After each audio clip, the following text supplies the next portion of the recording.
Après son expulsion de sa résidence ou de sa villa de Gombe, quel recours compte entreprendre l'ancien gouverneur du Kasaï? Celui-là, c'est Ngoï Kassanji. Actuellement, il est député national.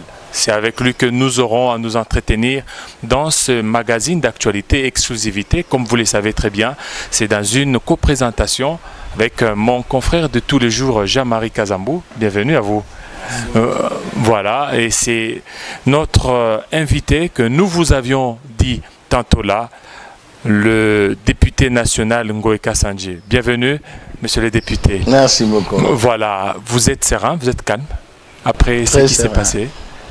Parce qu'il y a d'autres personnes qui peuvent avoir la crise d'AVC. Vous êtes serein, vous êtes calme.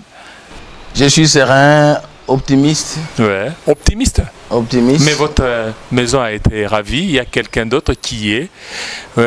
Qu'est-ce que vous comptez faire? Bon, c'est une petite aventure de quelques temps qui finira d'ailleurs très très mal. Parce que nous sommes dans un pays qui prône l'état des droits. Et donc, quand quelques personnes veulent agir par leur biceps ou exercer la loi du plus fort en utilisant les instruments qui sont les derniers remparts, et donc au détriment de la justice elle-même, au détriment des soubassements judiciaires qui consacrent une propriété foncière de quelqu'un. Moi, j'ai dit que c'est une aventure de quelques moments qui va passer. C'est pourquoi je suis serein et optimiste. Voilà, on vous a vu, on vous a suivi même dans votre direct au niveau de Facebook.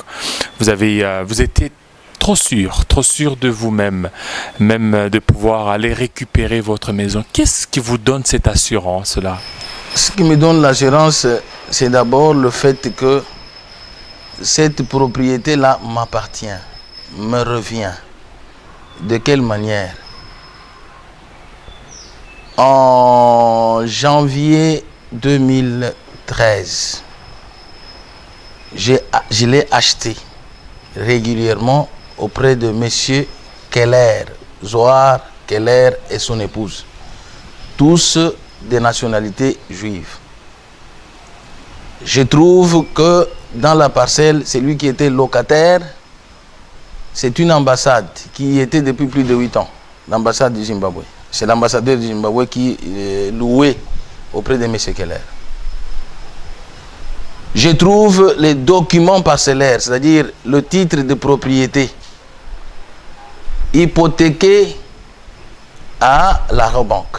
Donc, le M. Zohar Keller avait contracté un crédit auprès de la Rabobank, un crédit de 500 000 $.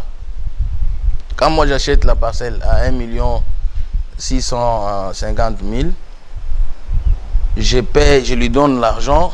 C'est à partir de cet argent qu'il va rembourser le prêt auprès de la Rabobank et j'entrerai en possession du certificat d'enregistrement. J'ai vérifié partout pour voir si les 10 certificats étaient attaqués. Parce que dans la loi foncière, il y a une pièce qui protège tous les propriétaires fonciers. C'est quel document qui sécurise tout le monde? C'est le certificat d'enregistrement. C'est une concession, ça s'appelle concession perpétuelle. Donc quand l'État vous donne une parcelle, il vous la donne par un contrat de location. Et quand vous en faites votre, vous devez vous munir d'une concession perpétuelle. C'est à vous. Et ce certificat d'enregistrement a une durée d'attaquabilité de 2 ans. Donc il l'a obtenu en 2005. En 2005, il n'y avait personne qui l'a esté en justice, qui l'a contesté pour dire cette propriété m'appartient. Monsieur, comment tu l'occupes? Comment tu fais? Rien du tout. Pas un seul procès. Donc, j'ai acheté, je l'ai acquise par argent. Et je suis en ce moment ici détenteur d'un certificat d'enregistrement, donc c'est-à-dire un titre d'une concession perpétuelle. C'est à moi et à ma famille. Mon mboka Alphonse Ngoyi Kassanji na ebi kutute toloba na munoko nini na chiluba tope na lingala po batu bayoka likambo na mozindo me toloba na lingala pamba te toza na Kinshasa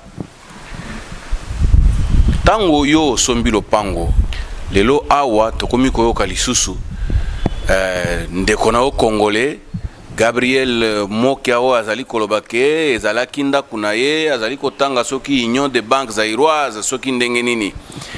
Est-ce que o lukaki lolenge kani ya kozongela muto ya tekelaki yo poete awa quand même misolo oyo pesi pona kosomba lopango wana ezali pe misolo ya lipate ezali pe misolo ya kwanga te ezali penza misolo mosolo munene oyo penza ke ko bikisa pe mutu pe e bikisa pe ba génération sima na yo mutu oyo azwaki misolo na yo est-ce que o mekaki ko solola na ye ko zongela ye pamba te tala yo ozumbongo na ngai me awa kaka soki 10 ans ya pamba bakomi ko botola ngai esika nga na somi na maboko na yo oyebi ndeko na ngai Jean-Marie pays po akende liboso pays nyonso eza na mibeko nango secteur na secteur nyonso ezali mibeko ezo régir secteur wana na secteur foncier ezali loi foncière nde ezo régir secteur wana soki okei kosomba lopango eloko ya liboso ya kotala ezali soki lopango wana eza na problème te koyeba nini ke lopango oyo eza na problème te soki okei okuti document na yo nga nakei nakendeki kosomba nakutaki certificat d'enregistrement ezali na durée ya attaquabilité ezali 2 ans soki eleki 2 ans okoki koatake yango te bakokondela yango te yango nga nakokende te lisusu kobenga ye nayebisa ye bon lopango etekelaki ngai eza na problème ya nini po sikoyo muto azoloba nanu na vi na ye nakanisi na banji ozo se référer na monsieur Moke aza nanu na vi na ye azo mikanda na lopango wana te pona lopango wana te alakisa bino yango soki azwaki certificat d'enregistrement na kombo na ye alakisa bino ke nazwaka certificat d'enregistrement na ane songolo bon banilaki yango alakisa yango aza nango te akei kovanda na lopango wana na ba influence politique oyo aza nango boyebi ke ere ya match ya RDC Uganda nga nazalaki na Caire kuna nayokaki namonaki ye bayambaki ye na mokonzi ya mboka nakobima na ye na audience wana alobaki nini mokonzi ayebisi ngai azongiseli ngai bapango na ngai est-ce que mokonzi nda azongiselaka bato mapango yango na mitunaki nga nazalaki na Caire mais maloba wana eutaki na monoko na ye soki ezali ndenge wana est-ce que tokoki koloba ke tosala justice ya mboka na biso confiance au moment oyo mutu azali na certificat d'enregistrement ya lopango oyo ese eleki 2 ans mutu mususu abimela yango te po aboya yango boya kozongisela mutu mususu lopango wana bazongiseli ye yango na mikanda nini yebisana na biso nazopesa exemple moko nakoyambama na ye wana alobaki maloba wana 2-3 jours après bomonaki video moko boy na lukusa kuna na lopango moko bakei kobimisa bato na lopango dossier ezali 3 dossiers il faut bato nyonso bayeba bayoka yango dossier ezali boy na ebandeli monsieur Mokia azwaki nyongo na banque Union Zaïroise de Banque nyongo wana ezalaki ya $195,000 $195,000 ba information oyo nazui yango nazui epa ya avocat ya Union Zaïroise de Banque azwaki nyongo soki ya $195,000 boy atikaki ahypothekaki mikanda na ye certificat na ye enregistrement ya lupango na ye ya Barumbu oyo azovanda wana. Azalaki gérant ya société Socopro, Sosapro à l'époque vers 93 comme ça. Na nyongo wana azwaki difficulté ya kozongisa mbongo ya kufuta mbongo ya banque.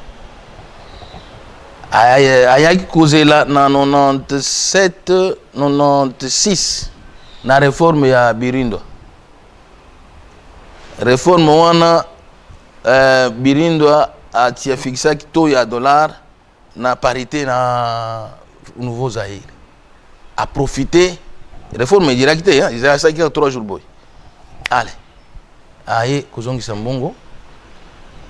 Ratikaki mikanda na ya lupango ya Barumbu bayokanaki na banque Union Zaïroise de banque ba domicilier mikanda wana ba loger yango na titre foncier pas ya conservateur bakomaki maloba convention ye na banque Union Zaïroise de banque babombisaki mikanda et pas ya conservateur ere ya koya kufuta mbongo wana ya banque mkanda na ye ezobunga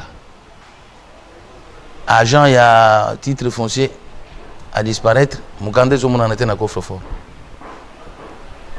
banque bafuti bazongisi mbongo akomelaki conservateur atindela ye certificat d'enregistrement ya moke ya Sosa Pro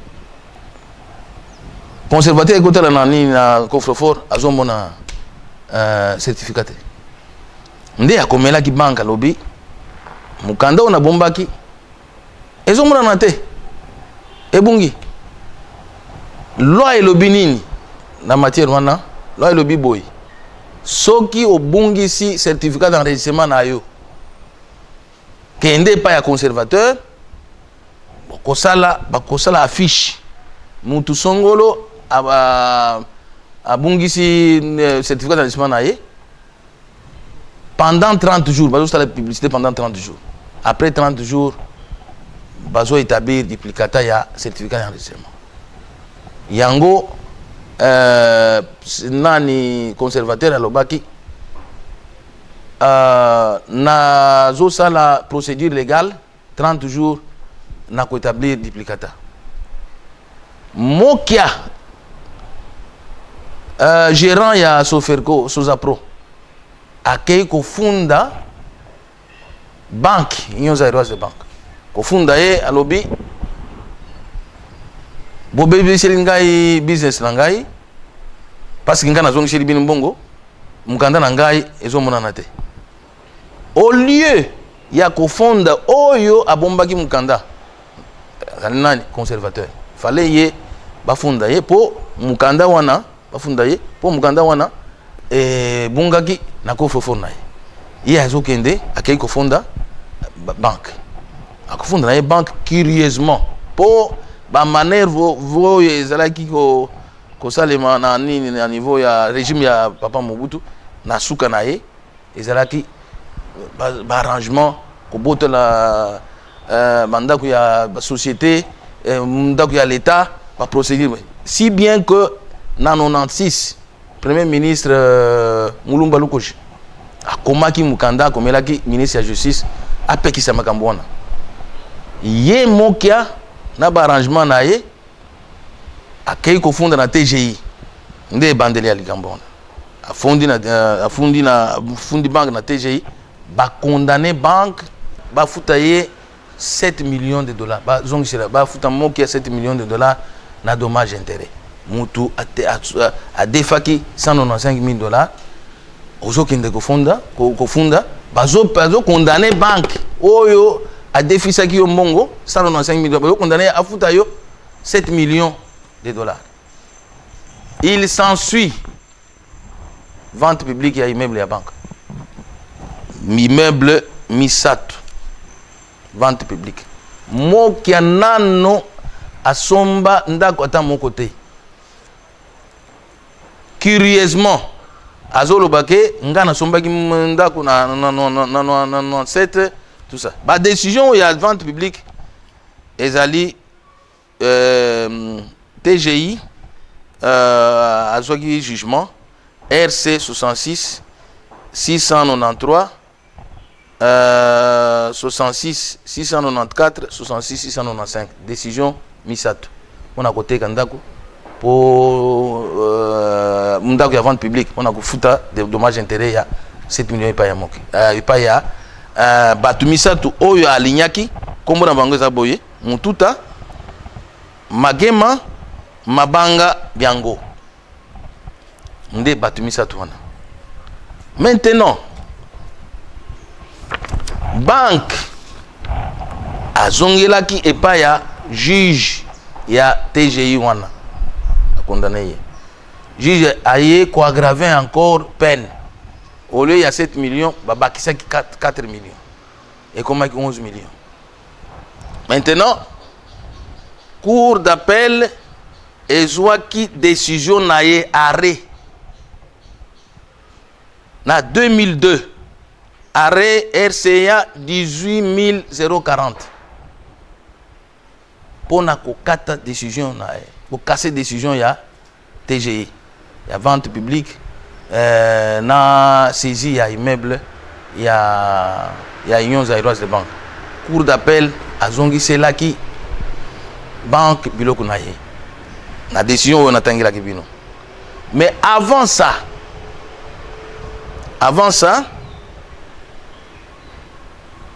Cour suprême de justice. Cour suprême de justice azwaki arrêt 009.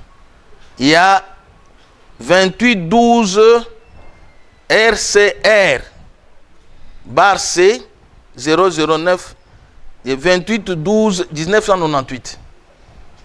Na arrêt wana Cour suprême de justice à lobby, M. Mokia, bakoki kofuta yo dommage à intérêt, il y a 12 millions, il y a 11 millions T. Trésor public, bafuta yo 7 millions. Trésor public, banque T. Trésor public. Mokia a touché mbongwana, trésor public. Nde Cour suprême de justice a anéantisaki na 98. Ba ordonnance ya tribunal ya grande instance ya Gombe. Moke na ba décision o mi balé on atangeli bino ya 98 na 2002 akokite kozongela makamandaka. Mais sikoyo soki ezandengo zoloba wana. Est-ce que justice na biso ese sala bino confrontation pour na koyoka pe ba allégation ya mokia koyoka peyo yambo ya ko trancher likambo ou bien ezali obele mutu na mutu abendani sima ya juge sala boye zwa boye mutu mususu pe ya sima ya juge sala boye juge obele ko sala lopango ezali déjà ya yo ezonga lisusu ya moka tanto ekozonga lisusu yo tanto ekozonga lisusu ya moka tokobanda kokendo bele ndenge wana oyebi Jean-Marie on a bisa yo zabo soki oyo ezo salema sikoyo et koti na makambo ya affaire foncière yeba ke batu nyonso oyo bakomi na insécurité foncière likolo ya nini pour certificat d'enregistrement ezali mukanda sacré oyo ezo bomba biloko ya batu nyonso oyo naza en sécurité pour certificat na ngai et durée nango eza 2 ans soki na ke kosomba lupango na talaka soki certificat c'est leki 2 ans ah ok eza assurance. Ce qu'on moni lelo mutazo kende pa ya na monoko na yeza kaka na kende ke pa ya kabila pesa kinganda ko na kende ke pa ya mokonzi ya mboka Faji azongi selinganda ko. Est-ce que prérogative ya kozongi sa mandat euti pa ya mokonzi ya mboka na tangeli bino disposition mususu te o ezaki kobima na mai 2018 nde esika monsieur Mokia alobi ke bazongiseli bandako na mai 2018 Kabila azongiseli ye bandako akendeki négociation ya Eden Kojoyo ye olia négocier politique akei ko négocier bandako alobi ke mokonzi ya mboka ayebisaki ministre ya justice Ntambo Mwamba apesaki injonction epai ya bajuge bazongiseli ye ndako na ye na décision l'arrêt RC 27 42 arrêt wana elobi nini il faut natangela bino yango parce que nde esika azoloba nalandaki elobi na émission ya Marius chez vous alobi bazongisaki ngai bandako na ngai na TGI nasombaki na TGI na 97 na baye kozongisela ngai yango na 2018 na arrêt oyo ya 27 RC 27 42 ya Cour suprême ya justice arrêt 27 42 elobi nini dispositif la Cour suprême de justice siégeant comme cour de cassation en matière de droit privé. Comme cour de cassation en matière de droit privé. Parce que ce n'était pas la section judiciaire. Et c'est là qui droit privé. La section judiciaire, il fallait pas bien la section judiciaire pour pas siéger. La fond, va traiter ma donc la fond. Le ministère public entendu casse sans renvoi. Casser sans renvoi, ça veut dire qu'ils n'ont pas traité les matières subsidiaires de l'ordonnance de la Cour d'appel. En 2018, il y a eu une ordonnance de la Cour d'appel qui a cassé et Kassaki vente publique. On a vu RCA 18040. Par exemple, il y a banque, donc banda qui pas ya banque et balobi banque azana le kamera. Maintenant arrêt oyo la cour dit casse sans renvoi arrêt 1840 oyo sans renvoi condamne la défenderesse aux frais ordonne que mention du présent arrêt soit fait à marge de la décision cassée. La cour a ainsi jugé. Ainsi de suite, ils ont donné le dispositif. Biso Mokia Azwaki décision oyo nde ayaki na juin 2018 akei kozwa sommation judiciaire pa ya greffier ya tribunal la grande instance babimisa biso na bandako juin 2018 sur base ya décision oyo biso tokendeki pe tozongaki na Cour suprême ya justice. Cour suprême ya justice ezwaki arrêt RC 4241 mokia azotanga dispositif oyo te ya Cour suprême de justice arrêt oyo ebimaki vers le mois de décembre 2018 na sima ya 2742 oyo kasaki arrêt ya cour d'appel nde cour suprême cour de cassation bazwaki arrêt RC 4241 interprétant bazaki ko interpréter arrêt naye oyo bakasaki sans renvoi disposition ya cour d'appel. Qu'est-ce que la cour dit? La cour de cassation a dit en interprétation cassée sans renvoi. Elle a fait, voilà, dispositif Zaboy. Qu'en ayant cassé sans renvoi l'arrêt RCIA 19675 au y a cour d'appel, elle a fait ressurgir jugement RC, c'est-à-dire on a fait ressurgir les jugements de grande instance. RC 66 693, 66 697, 66 695 du 13 juin 97, par lequel, ça c'est les juges de la Cour de cassation qui dit, par lequel les juges statuant en premier ressort s'étaient déclarés incompétents. Ça c'est la Cour qui dit. La décision là, les juges s'étaient déclarés incompétents aux grandes instances. Il dit quoi encore? Incompétent matériellement. Que les dispositifs de ces jugements du jugement 2742, il y a mai 2018. Les juges disent quoi?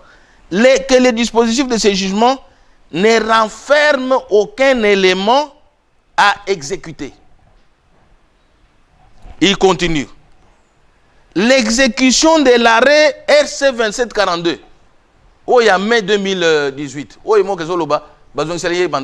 Les juges de la Cour de cassation disent l'exécution de l'arrêt RC 2742 de la Cour suprême de justice ne peut non plus être poursuivi. On ne peut pas exécuter. Ne peut non plus être poursuivi en ce que dans ce dispositif, il n'y a rien à exécuter. Monsieur Ngoka-Sandji, vous n'êtes pas victime de vos sorties médiatiques ou bien de votre position politique. C'est peut-être parce que vous êtes victime, vous serez victime de l'intolérance politique en République démocratique du Congo qu'aujourd'hui, que vous êtes en train de vivre ce que vous vivez aujourd'hui. Vous savez que ce qui s'est passé, c'est un scandale. Un scandale, une décision kamikaze. C'est-à-dire, on vous dit, bon, faites ça, vous venez, vous vous mettez à écrire. Regardez, vous avez vu sur votre télévision M. Mo qui a présenté ces documents sans le lire. De l'inspectorat général des services judiciaires. Il dit que pour la première fois, on m'a donné raison. Mais il ne l'a pas lu. Qu'est-ce que l'inspecteur dit ici? Je vous lis d'abord avant de vous répondre à la question. L'inspecteur général dit l'examen de pièces, c'était la demande introduite par M. Mouyembe, Maître Mouyembe, pour les trois autres qui ne sont pas déguerpis, qui sont restés encore dans leur concession. Et l'inspecteur général du service judiciaire dit que l'examen de pièces en annexe de votre lettre précitée par mes services révèle que ma lettre, parce qu'il avait écrit, ma lettre numéro telle, du 10 octobre 2018, avait constaté dans cette affaire que, je vous dis, que les dispositifs du jugement de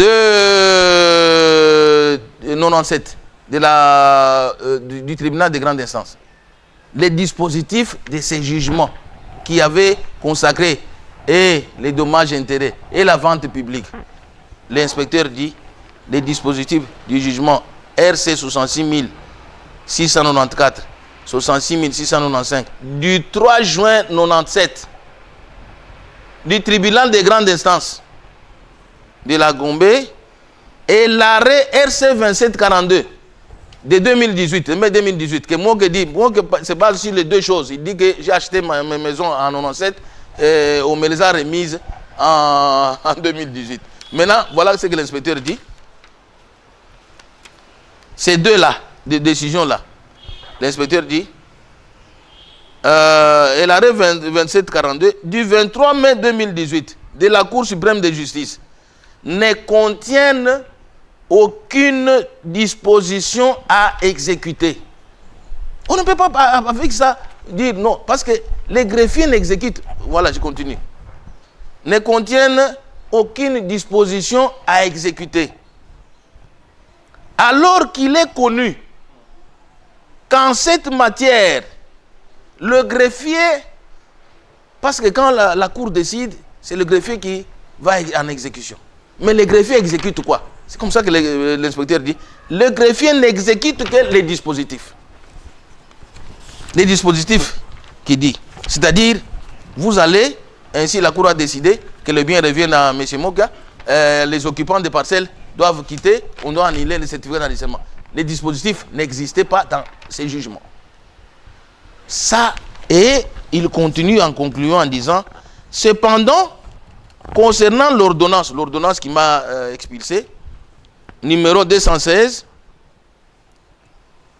du 13 août 2020, autorisant l'expulsion de vos clients, je vous invite, si l'éché, d'user de toutes les voies de droit pour protéger les intérêts de vos clients.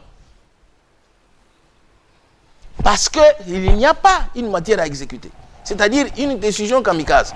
C'est pour cela que je reviens, mon frère, pour vous dire que une décision qu'on prend d'une manière cavalière, une décision sélective, Mokia, qui est allé auprès du tribunal de grande instance de nouveau, a été, c'est un scandale, je l'ai suivi hier, dire que l'ordonnance qui nous a expulsés, c'est sans appel. Mais Mokia avait introduit en janvier 2019, à notre statut en requête de Mokia Mandembo, le TGI avait, c'est en février 2019, Mokia, il avait introduit la même requête pour qu'on nous expulse. Il a tenté en mai 2018, ça n'a pas marché. En février 2019, Mokia a introduit une requête auprès du tribunal de grande instance. Je l'ai suivi hier sur Marius chez vous. Mokia dire que les ordonnances du tribunal de grande instance sont sans appel. Mais il avait déjà été débouté parce qu'il avait introduit la même requête en 2019, en février. Voilà ce que l'ordonnance dit. Mokia, le TGI, donc par ordonnance numéro 019 du 9 février 2019, rejetait la demande d'expulsion des occupants des immeubles en cause. Mokia avait introduit pour qu'on nous expulse, le tribunal avait rejeté. En plus, par ordonnance, ça je viens maintenant pour vous dire, par ordonnance 0459 2019, du 18 novembre 2019, le TGI Gombe a rappelé que l'ordonnance de vente publique et aux enchères a été anéantie. Ça c'est le TGI, le même TGI en novembre 2019. A été anéantie par l'arrêt RCR C009 de la Cour suprême de justice. C'est que cet arrêt-là, pour la vente publique, n'existe pas. La Cour suprême avait déjà anéanti. Et il dit, logiquement, le tribunal ne saurait méconnaître sa décision, surtout qu'il n'existe aucun élément nouveau. Parce que moi qui est allé demander encore la demande d'expulsion qui lui avait été rejetée. Or, il n'y a pas d'appel en matière d'ordonnance du tribunal de grande instance. Comment est-ce que les juges a pu recevoir sa demande d'expulsion de nouveau? En torse, parce qu'on ne peut pas recevoir les appels en matière de rejet des ordonnances. Donc, voilà, j'en viens à dire que victime d'un acharnement politique, de mes positions, mon frère, qui a critiqué tout le monde dans ce pays, qui a allégué même des mensonges dans ce pays. Moi ici, c'est chaque jour, il a fait, il a tué, il a vu les diamants des gens, il a fait ceci, des choses que je ne peux pas faire dans ma vie. Moi je suis le président des diamantaires et c'est moi qui règle les problèmes des gens. On a interdit dans nos dispositions, on ne peut pas prendre un bien de quelqu'un. Ou soit on achète, on ne peut pas ravir. Mais ces gens qui hier critiquaient, insultaient, le président Kabila ici n'était jamais appelé président de la République. On l'appelait toujours M. Kabila. M. Kabila, M. Mais aujourd'hui, il n'accepte pas qu'on dise M. Chilombo. C'est un monsieur. Si vous dites M. Chilombo, vous importunez. C'est quoi? Le président de la République démocratique du Congo, M. Félix Antoine Tshisekedi Chilombo. Je peux dire aussi M. Chilombo, Félix Antoine Tshisekedi Chilombo. Si vous dites ça, vous avez un problème. Moi, il ne respecte pas moi. Mais c'est quoi? Donc, le jugement, il y a tribunal, et un appel tending à jugement. Ordonnance, il y a TGI. Donc, tout le monde a appelé à téléphone alors. Ah! Mais, c'est clair, et mon ami que jugewana, ce que le binae, c'est. Donc, nous sommes. Tozongeli wapi, tokomi wapi. Même Nathan, il y a CC. Yepe alobi tozongela oyo loba bakinoa batela kwanga. Na bimisaka kaye na batela kwanga bana. Yango tozomona ezali décision unique ezali makambo moko ekoki koleka na mboka te. Mais yo pe bazali ko fondo ba. Tokundi mayango te.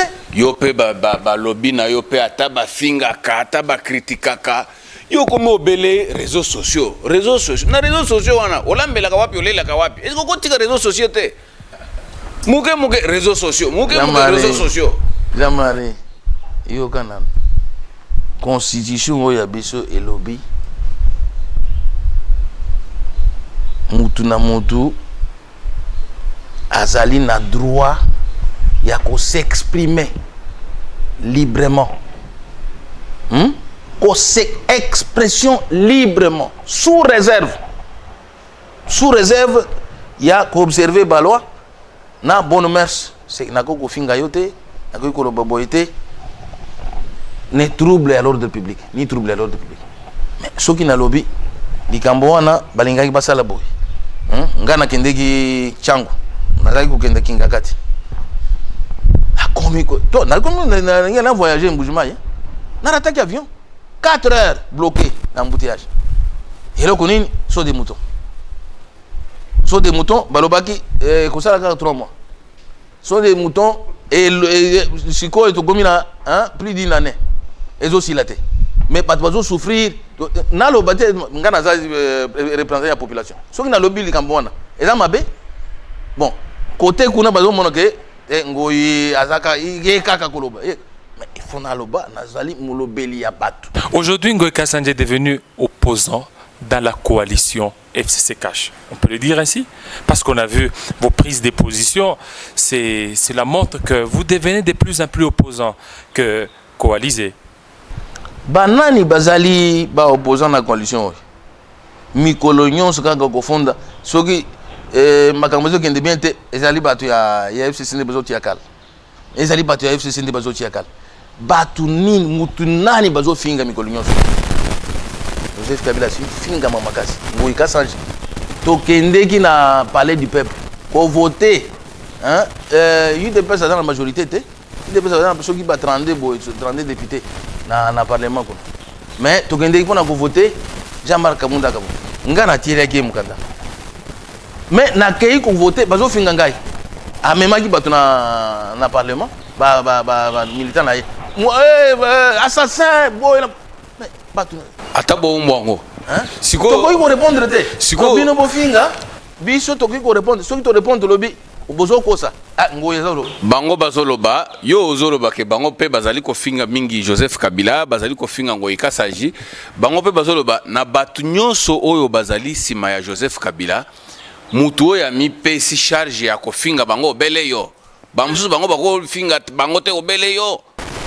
na fingi nani ba yebisa bino injure wana mais bazali koloba FCC na Cash ezali ko linga te lisanga ya bana Kasai et pourtant mutu azali ko kamamboka azali ndeko na Kasai lolenge kani yo okoki ko kozala quand même na moi limiemia ya kotala pe makambo mususu lokolo monite parce que o eloba na munoko na yo masha mumenu ndeko na yo okoki pe makambo mususu otali makambo mususu lobi tokende kaka bongo yo mikomisi sikoyo molobeli ya bango na ndeko na yo ngana zai kosala batika kinga na pemaki pongana tikila bango nako kutika te il faut na basala bien eloko ni basali na longwe kuna na kozala sikoyo 2 ans yebisanga yo Jean-Marie province on pas na yo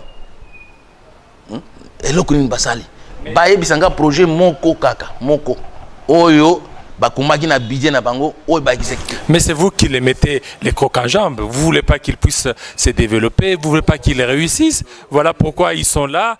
À chaque fois lorsqu'il y a des obstacles, c'est les FCC. Il y a des obstacles au niveau du Kasai, c'est Ngoyi Kasandji. Et à tout moment, c'est un règlement des comptes là. Vous savez, quand vous mentez, le mensonge a toujours des limites. Une limite quelque part. La seule province où il y a un gouverneur avec l'Assemblée provinciale, la majorité à 100% UDPS, c'est la province du Kasaï oriental. Si le FCC mais légal, ça veut dire que bon, dans les provinces où ça marche, maintenant on voit que dans les provinces où ça marche, ce sont les provinces qui dirigent le FCC. Maintenant là où ça ne marche pas, c'est chez nous. Mais tout le monde qui bangomba masangwa wa taba 2 tonnes ya masango soki 3 tonnes. Ba yo zo mona tegeza réussite. Oh, naibisa ki yo. Tout le monde qui balobaki 100 tonnes ya masango. Hein? Et ngana mona ki on a moni ta moko bona c'est gros à la table peut-être 1 tonne 2 tonnes. Mais il y a lobaki 100 tonnes. Mais 100 tonnes non ekende ki wapi? Na nini memaki yango kasi yango bazo bomela mito nini memaki yango mais yango bazo bomela bango balobi eza 100 tonnes yo me obindi million eza 2 tonnes o mesera yango na nini na il faut que le peuple aille peu vérité na yo kaki ba manipulation moko boy nazongela likambo ya moko lobi na émission ya Marius Chen moko azoloba était biso batu ya Équateur tant que Mobutu azaki na pouvoir tout ça qui critiquait était bisonyo suzaki simanaye mokia ozo bosana azalaki opposant ya Mobutu journal naye umoja nazana ba élément journal naye umoja zaki ko critiquer Mobutu mikolo ye zaki opposant ya Mobutu donc siko ils ont manipulé population en Kasai pour baza la simanaye pour réussir coup oyo azo sala ezali coup passage à force mais ngana kondi matin ngai bobotola ngai libanga na tikaki angote toko kende na bango na bisa batu nyonso bakosa binote muto akosa binote le pango wana eza ya muke azana mkanda ata mokote akozo ngo pété bakoko sakana bokonze silaka okosakana lelo bokonze silaka ngai tolingi totuna yo nano est-ce que un jour Alphonse Ngoyi Kasanji na ndeko na ye o azali kokamba ekolo Félix Tshisekedi parce que bino nyonso boza ba congolais boko réussisaka kolobaka monoko moko oyo lobi na lopoto même langage munga na moni ke linganga ite nganga ite mais parce que oui parce que vous tenez des propos un peu durs na rencontre ite na vie nangai même avant avant Azala député. Mais ce n'est pas parce que vous êtes dur envers lui. Lorsque vous étiez gouverneur, vous l'avez aussi empêché d'atterrir à Mboujima et vous l'avez combattu. Vous n'avez pas voulu qu'il tienne les meetings là-bas. C'est un règlement des comptes. C'est ça que je vous dis. Nos amis là, ils sont champions dans les mensonges, dans les calomnies. Ceux qui vont si ils montrent quelque chose, ces gens-là, pour que tu t'arraches de là, c'est un problème. Je n'ai jamais interdit que l'avion atterrisse. Vous pouvez appeler M. Mbaya, le commandant de l'aéroport. Yo fongola ka misala, olobi tozo bongisa aéroport, misala ngo petit lelo esila. Même misala wana aéroport ezaki polele. Avion ezaki koterir. Tomonaki ba vidéo jour ba yeko bimiselo biloko libanda, vidéo ya mama moko oyo lobaki penza maloba oyo ezali penza na limiemiate. Liboso ya mwasi ya président de la République maman ango balobi azali mwana na yo kutu to mona ki pe ba publication na ba réseaux sociaux que la fille de Ngoyi Kasanji a été arrêtée balobi maman onaza mwana na yo est-ce que tant on peut au mona ki vidéo wana yo en tant que moboti ndenge nini ko komona likambo ya justice et comme na kofinga ya mwasi ya mokonzi mboka ndeko na ngai yebisa ngai yo vende pana yo boy le kolanga na vendu o monika ba tu ba débarquer na lopango na yo ba bandi ko kanga ba policier ya garde ko bimisa biloko na lopango nanu ozwa décision to mona décision wana te mwana na yo avant na lopango te aye potala ba parents na ye akuti biloko ya ndako libanda batu bazo yebisa ye ke donc mutu songolo mutu tel hein moni bozaka kusaka na bango balakisi bino akore ya jine ndenge ni nazo soutenir maloba na été mais quelque part même moi hein na kokaki pe koloba ko réagir mais sous effet ya colère na lobby ezali piège ndako eza ndako na ngai nga mutu na sombango nazana mikanda nazana biloko nyonso basala maseki bazosala ezali sensation ekoleka nango. Mais mwana na ngai era komaki amonaki biloko wana na ayokaki maloba azangaki mwa maîtrise nde alobaki su effet ya kanda ya colère pe ezosala traumatisme mutu akoko kufa kopike crise ya tension akufa boy nde alobaki maloba wana nga nayokaki yango en tant que parent awa apoka nayebisi mwana na ngai nayebisaki ye wana tongaki azali papa na yo azali mama na yo toza ba parent éducation nga nazopesa bino ezali ya koloba mabe epai ya ba parent te. Va t'excuser apresentaki excuse na ye mais tala soki bato bazolinga kosala ku likambo ya lupango scandale ya lupango oyo bazolobela likolo nango te ezali bato moko bazofutama misolo ebele mpo bafinga bato na réseaux sociaux bafinga bato na Twitter bafinga bato na Facebook bazofutama mbongo bazo-insiste na ka ya mwana oyo asengaki pardon mais ngai bazofinga ngai ndenge nini mama na ngai afinga maka mikolo nyonso oyo nani apekisi bato wana bayibi bango.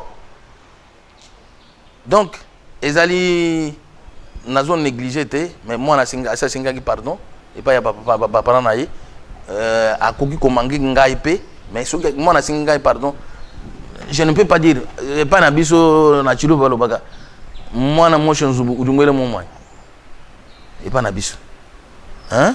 Si l'enfant brûle la maison, tu vas prendre l'enfant, tu jettes l'enfant dans la maison? Non. L'enfant a demandé pardon, c'est le mieux à faire, c'est qu'elle ne puisse répéter.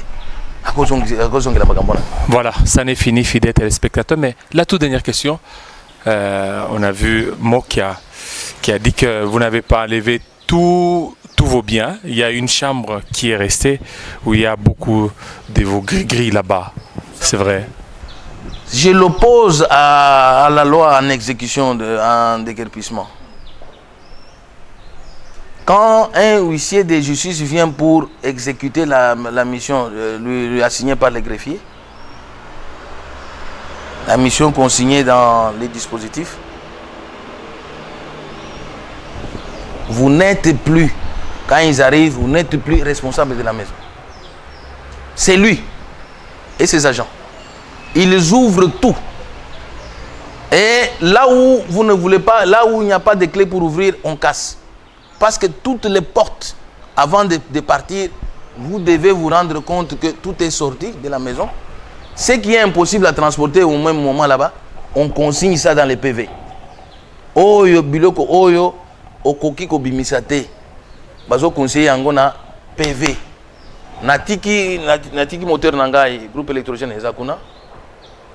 Tokomaki na PV mbeto nangai parce que moyen ya kofongola ngo ezakite totikaki yango na ndako kuna esili ba porte nyonso ezaki polele mais yoka mutu ya mensonge calomnie mutu ozo azana muyibi mutu ya muyibi munoko na yekaka kokosa nayokaki alobi natikaki ba fétiche na kati na chilengu na c'est ezali kosakana na bato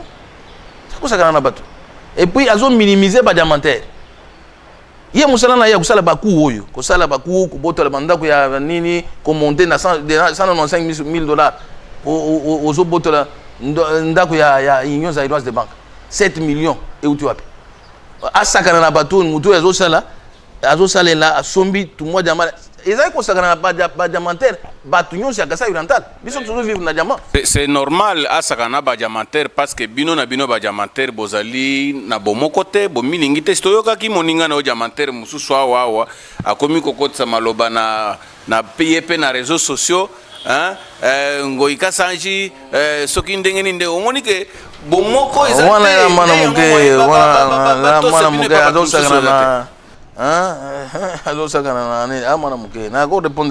Voilà, ce feuilleton est loin de se terminer. Fidèles téléspectateurs, restez branchés sur nos antennes de Télé 50. À très bientôt.